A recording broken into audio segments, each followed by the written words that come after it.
Hey guys, चिंगाड़ रहे थे लोमड़ी हो हैं क्यों?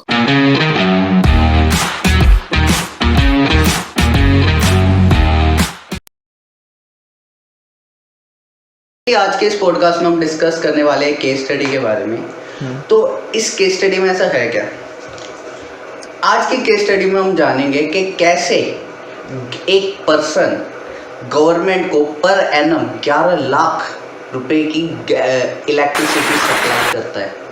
कैसे एक पर्सन एक पूरे गांव को डेवलप कर सकता है, कुछ भी अचीव कर सकते हैं। आज की केस स्टडी से हम ये जानेंगे।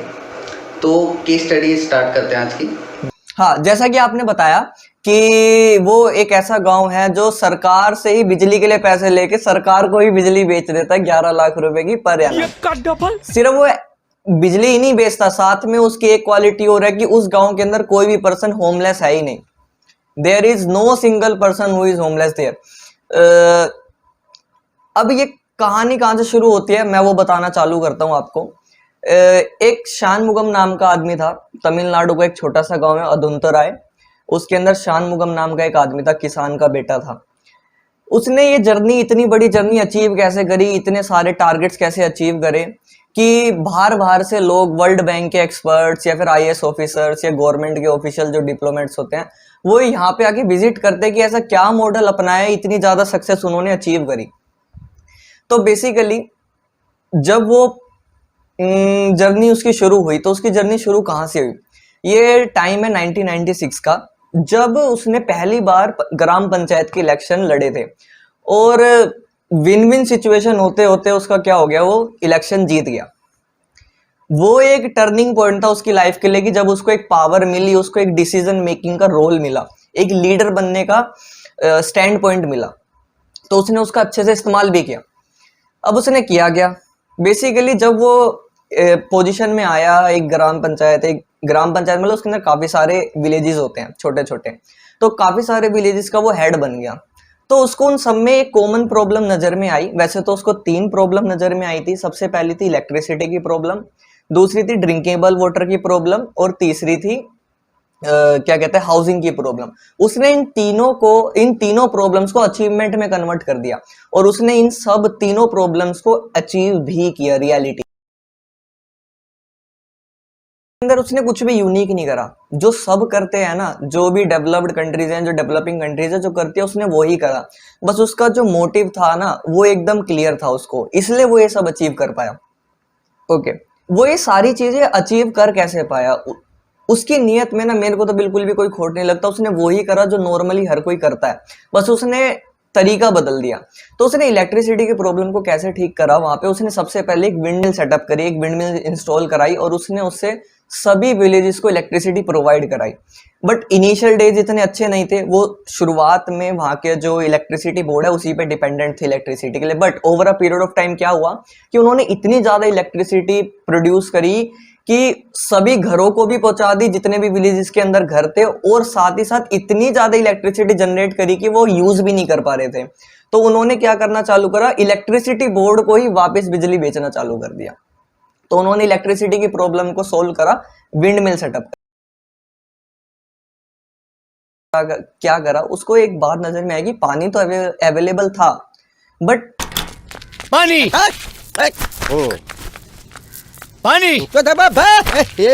ड्रिंकेबल नहीं था वो पानी। तो उसने ड्रिंकेबल वाटर कैसे अपने विलेजर्स को अवेल कराया? उसने ये जितना भी उसने करा ना, सिंगल हैंडेडली नहीं करा है बिल्कुल भी उसने कुछ भी। उसने गवर्नमेंट की मदद ली है। अब वो मैं डिस्कस नहीं करूंगा कैसे ली, क्या ली। उसने गवर्नमेंट की स्कीम के तहत गवर्नमेंट से फंड लिया, फंड एलोकेट कराया अपने विलेज के लिए। उसने उससे क्या करा, 3 चीजें प्रोवाइड करी ड्रिंकिंग वाटर के लिए। सबसे पहले उसने स्ट्रीट लाइट प्रोवाइड करी, उसके बाद उसने न्यू मोटर्स दी लोगों को, और तीसरा उसने वाटर फिल्टरिंग पॉइंट्स अवेलेबल कराए कि पानी फिल्टर हो सके और लोग उसे पी सके। बट उससे हुआ क्या, इनिशियल डेज में सब अच्छा चल रहा था, सारी चीजें अच्छी हो रही थी, बट जैसे जैसे टाइम पास होता गया, जो ग्राम पंचायत सब ये सारी फैसिलिटीज देने के बाद हुआ क्या, होना क्या था, सिंपली जो बिल अमाउंट था पंचायत इलेक्ट्रिसिटी का, वो ₹2000 से 1.5 लाख क्रॉस कर गया विद इन 2 ईयर, जो कि बहुत बड़ा अमाउंट है ग्राम पंचायत के लिए। आया ना? बिल्कुल होना ही था वो तो होना ही था, अब इसको कौन ही टाल सकता था। बट फिर भी उसने अपनी होप नहीं छोड़ी, वो एक स्टेप आगे गया। उसने क्या करा, उसकी नॉलेज में एक टेक्नोलॉजी है जिसका नाम था बायोमास गैसीफायर्स। वो अर्बन एरिया में गया, वहाँ से उसका सारा टेक्निकल और ऑपरेशनल एस्पेक्ट सीख के वापस अपने गाँव आया, और उसने वहाँ पे जगह जगह पे बायोमास गैसीफायर उसने क्या कर दिए, इंस्टॉल करा दिए। और वो अपने मोटिव में सक्सेसफुल भी हुआ। जो इलेक्ट्रिसिटी बोर्ड की कॉस्ट थी वो 50% से रिड्यूस हो गई, जो कि एक बहुत बड़ी अचीवमेंट है एक नॉर्मल फार्मर बैकग्राउंड के पर्सन के लिए। उसके कोई पॉलिटिकल या कोई साइंटिफिक बैकग्राउंड नहीं था। But over a period of time हुआ क्या, इनिशियली ये भी अच्छा चला, बट धीरे धीरे इसमें भी एक ड्रॉबैक आने लगा, और वो इसके अंदर भी फेल हो गया। बट उसने फिर भी हार नहीं मानी, वो आगे बढ़ा। ओके। तो इन दो प्रॉब्लम से तो फाइनली पता लग रहा है कि वो मोस्टली फेल हो रहा था। तो ऐसा क्या रीजन था कि वो इन सब चीजों में फेल हो गया, एंड उसने बाकी की चीजें अचीव कैसे करी फ्यूचर में? अच्छा हाँ, ओके, मैं आपको रीज़न बताता हूँ कि वो फेल हुआ कैसे। वो फेल एक ही कारण से हुआ, बायोगैस गैसीफायर्स के अंदर जो रॉ मटेरियल लगता था उसकी कॉस्ट 100% से इंक्रीज हो गई थी। पर यूनिट इलेक्ट्रिसिटी कॉस्ट वो जो क्रिएट करता था वो हाफ थी जितना उसके अंदर रॉ मटेरियल लगता था। तो बेसिकली इनपुट की कॉस्ट ज़्यादा और आउटपुट की वैल्यू बहुत कम है मार्केट के अंदर। तो एक गैप क्रिएट हो गया जिसकी वजह से वो मॉडल भी उसका फेल हो गया। बट वो स्टिल यहाँ पे नहीं रुका। तो अब उसकी जो ड्रिंकेबल वाटर की प्रॉब्लम थी वो अभी भी ठीक नहीं हो पाई, बट वो हार नहीं माना। बट इसी दौरान क्या हुआ, एक उसको झटका लगा, एक शौक लगा, क्या कि वो पावर से हट गया।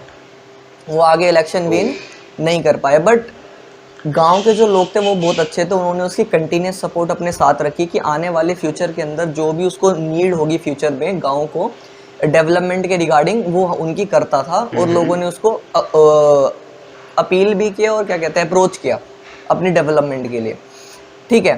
बट फिर आपको याद होगा 2000 के अंदर, अगर अप्रोक्स 2010 के आसपास क्या हुआ था, सोलर एनर्जी की वेव चली थी। सोलर एनर्जी बहुत पॉपुलर हुई थी, है ना। उसने उस चीज का बहुत प्रोजेक्ट बनाए थे। बट उसने क्या कहते हैं, उसने उसका यूज किया, उसने उस एक वेव को अपने लिए इस्तेमाल किया। उसने क्या करा, गवर्नमेंट से फंड एलोकेट कराए, और उस फंड के अंदर क्या था कि गवर्नमेंट ने बोला था आपको घर बनाने, बट वो घर जितने भी आप बनाओगे वो सारे सोलर एनर्जी से चलेंगे, सोलर पावर्ड हाउस होंगे। उसने कहा कोई दिक्कत नहीं है। उसने इनिशियल पोजीशन में जो गवर्नमेंट से फंड एलोकेट कराया था उसके अंदर उसने 950 हाउसेस बना के दिए अपने विलेजेस को, और उन हाउसेस के अंदर सारी फैसिलिटीज थी, जितनी भी बेसिक फैसिलिटीज होती है सारी अवेलेबल थी उसके अंदर। और उनके रूफटॉप के ऊपर उसने क्या किया, सोलर पैनल लगवा दिए सबके ऊपर उसने सोलर पैनल लगवा दिए। तो जो इलेक्ट्रिसिटी की प्रॉब्लम थी ड्रिंकेबल वाटर के लिए वो यहाँ से ठीक हुई, और साथ ही साथ हाउसिंग की जो प्रॉब्लम थी वो भी यहाँ से ठीक हो गई। तो बेसिकली एक तीर से दो निशाने उसने अचीव कर लिए, मार दिए।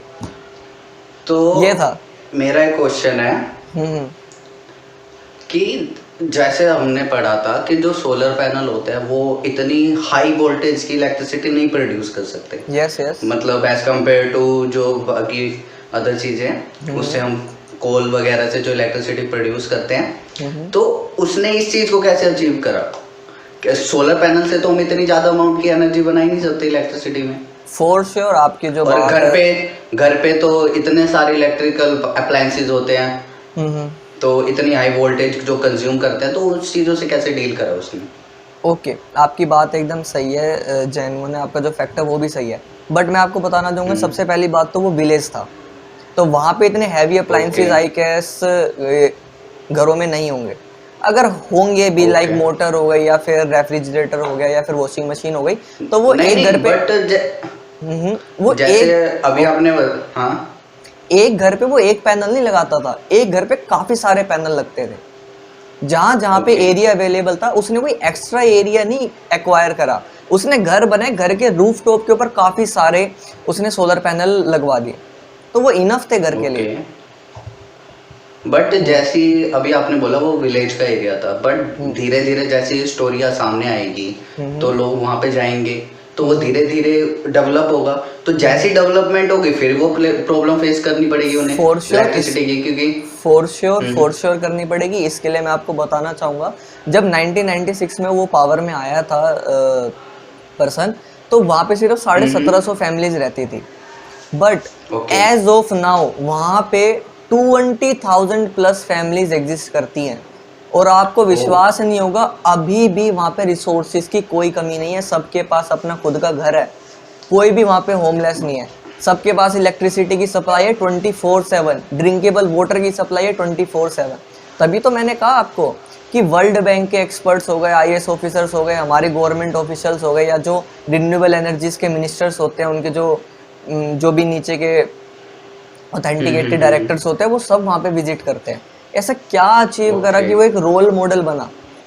तो इन शॉर्ट इन फ्यूचर चाहे कितनी भी वहाँ पे पॉपुलेशन आ जाए, उन्हें इलेक्ट्रिसिटी की, वाटर की ये प्रॉब्लम फेस नहीं करनी पड़ सकती। नहीं, आई गेस में, क्योंकि उन्होंने अपनी सफिशिएंसी के साथ साथ अपनी इलेक्ट्रिसिटी इतनी जनरेट कर ली है कि अब वो गवर्नमेंट को सेल कर देते हैं। बताया ना जैसे मैंने आपको। तो बेसिकली हमें यहाँ पे सीखने को क्या मिलता है, हमें यहाँ पे दो बातें सीखने को मिलती है। अगर पर्सन का लॉन्ग टर्म विजन क्लियर है कि उसको आने वाले 10 साल में क्या अचीव करना है, 1 साल में नहीं, आने वाले 10 साल में 20 साल में क्या अचीव करना है, वो कभी हार नहीं मानेगा, है ना। और दूसरा डिटर्मिनेशन, उसकी लाइफ में भी चैलेंजेस आए, ऐसी बात नहीं थी कि चैलेंजेस बिल्कुल नहीं आए। कभी बायोमास वाला खराब हो गया, कभी इलेक्ट्रिसिटी की कॉस्ट इंक्रीज हो गई, कभी कुछ हो गया, कभी फंड एलोकेट नहीं हो रहा था, तो वो हार नहीं माना। उसकी डिटर्मिनेशन इतनी पावर थी, इतनी पावरफुल थी कि उसने कभी हार मानी नहीं, और वो अचीव भी करा। एक छोटे से गांव के लिए बहुत बड़ी बात है कि बाहर के लोग आके विजिट कर रहे हैं, आपके मॉडल को पढ़ रहे हैं, समझ रहे हैं। लाइक ये आज की डेट में एक केस स्टडी है जो लोगों बच्चों को पढ़ाई जाती है। बिल्कुल। मेरा एक और क्वेश्चन था, ये तो चलो छोटे एरिया की बात हो गई, ये जो भी गांव था, विलेज की बात हो गई, पर इतनी अमाउंट ऑफ टेक्नोलॉजी को हम जैसे दिल्ली जैसे, महाराष्ट्र जैसे इतने बड़े बड़े शहरों में अप्लाई कर सकते हैं? मेरे पॉइंट ऑफ व्यू से कर सकते हैं। दिल्ली उससे ज़्यादा डेवलप्ड है और हमारे पास उससे ज़्यादा एफिशिएंट टेक्नोलॉजीज एग्जिस्ट करती हैं जो उस समय उसके पास नहीं थी। उससे ज़्यादा अपग्रेडेड एडवांस टेक्नोलॉजीज हमारे पास अवेलेबल हैं, फॉर श्योर है। हमारे पास इतने सारे मोन्यूमेंट्स वगैरह अवेलेबल हैं, मोन्यूमेंट चलो छोड़ दो, इतनी पब्लिक अथॉरिटीज़, इतने सारे इंफ्रास्ट्रक्चर अवेलेबल है जहाँ पे अभी भी इलेक्ट्रिसिटी का कोई लेना देना है नहीं, सॉरी सोलर पैनल्स का कोई लेना देना है ही नहीं। हम उन सबको भी अगर सोलर पैनल के तहत कवर कर लेना, हम इतनी इनफ इलेक्ट्रिसिटी जनरेट कर सकते हैं कि हम कुछ महीनों के लिए विदाउट कोल एनर्जी के भी सर्वाइव कर सकते हैं। ओके, तो बेसिकली इस पॉइंट से हम एक अपने रिसोर्सेज को भी बचा ही लेंगे। हाँ, सस्टेनेबल डेवलपमेंट के साथ साथ आप बिल्कुल बिल्कुल नहीं, इससे एक सस्टेनेबल डेवलपमेंट का बहुत अच्छा मॉडल है ये, काफ़ी ज़्यादा अच्छा मॉडल है। ओके, नहीं तो मेरे को तो ये आदमी बहुत बढ़िया लगा, बहुत अच्छा कार्य करा। सो जैसे हमने इस पर्सन के बारे में पढ़ा, इन्होंने कितना इंस्पायर करा हम लोगों को, तो हमारा ये कहना है कि जैसे इन्होंने एनवायरनमेंट से रिलेटेड जो स्टेप उठाए, तो छोटा सा कंट्रीब्यूट हम भी करेंगे। जब भी हम 1000 सब्सक्राइबर्स को हिट करेंगे, हमारा प्लान है कि हम 10 ट्रीज को प्लांट करेंगे, और ऐसे नहीं कि मतलब लगा दिया और उसे छोड़ दिया, ठीक है, हम उनकी पर्सनल केयर करेंगे। Yes, why not. तो this is it for today. अगर आपको ये वीडियो अच्छा लगता है तो प्लीज़ इसे लाइक करें और हमारे चैनल को सब्सक्राइब कीजिए, और अपने दोस्तों के साथ शेयर ज़रूर करिए ताकि ऐसी स्टोरीज हम आपके लिए लेके आते रहे। हाँ, और ये सिर्फ सेकंड स्टोरी थी। हम ऐसी मल्टीपल एक सीरीज ला रहे हैं जिसमें हम मल्टीपल केस स्टडीज के बारे में जानेंगे, मल्टीपल ऐसे हीरोज के बारे में जानेंगे, मल्टीपल ऐसे गांव के बारे में जानेंगे। Yes, why not, for sure.